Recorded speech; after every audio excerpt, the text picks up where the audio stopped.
We're joined by Chairman, African Democratic Congress, Lagos State, and that's George Ashiru. George, thank you so much for coming on. Now, this Oronsaye's report is estimated, it has estimated potential cost savings. Now, the question is, can the committee quantify the expected financial benefits of implementing the report's recommendations in today's economic climate? Thank you for having me this morning. And I would say that with all certainty, reforms are completely necessary in the federal civil service and in the state civil services. And that's the reason why this report is very critical. And the implementation of that report, even though it's 12 years down the line, is even more important right now.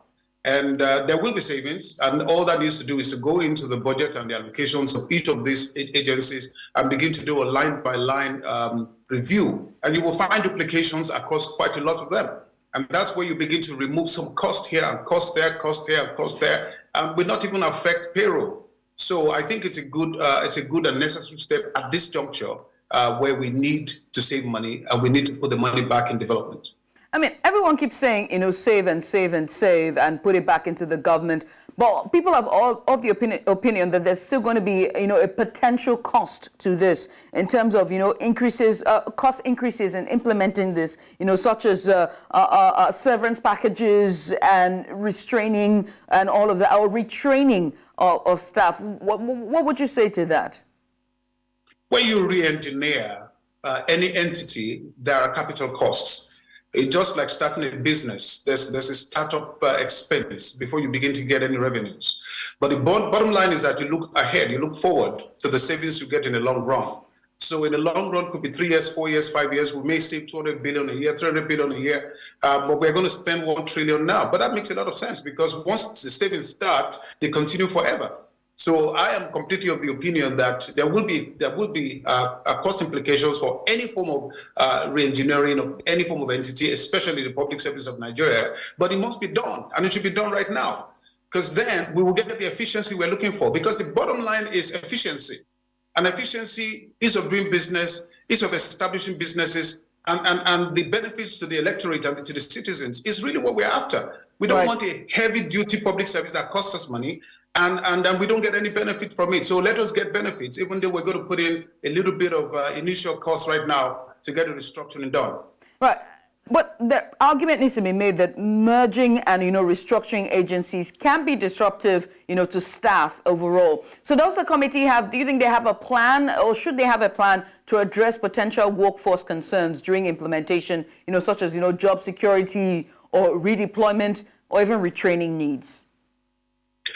Now, this is my concern. My concern is that the government cannot restructure itself.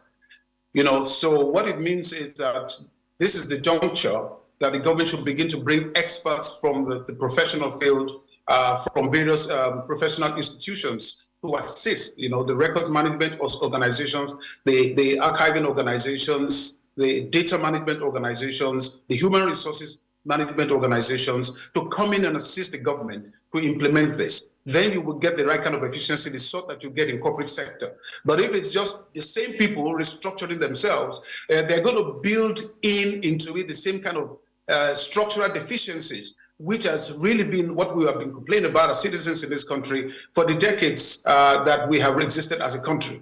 So I don't think there's a problem in disruption.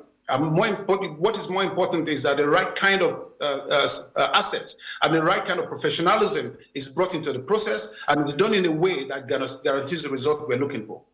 I think the buzzword here is efficiency and effectiveness, right? And the report proposes, merging 29 agencies. But how would the committee assess the effectiveness of merging or putting together these mergers in achieving cost reduction and improved service delivery in the long term? What would be the metrics to put in place to track progress?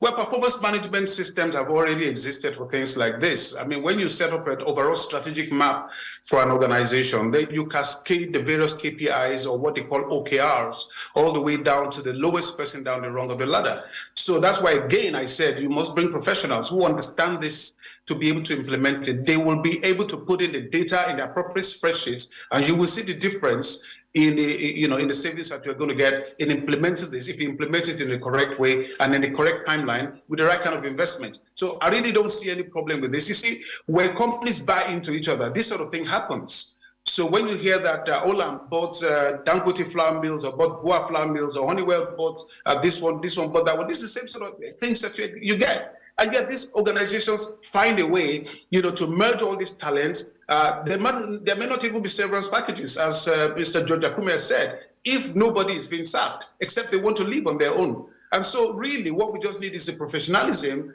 that is applied to the implementation of the restructuring that is being planned. And once that is lost, then it's going to be garbage in, garbage out.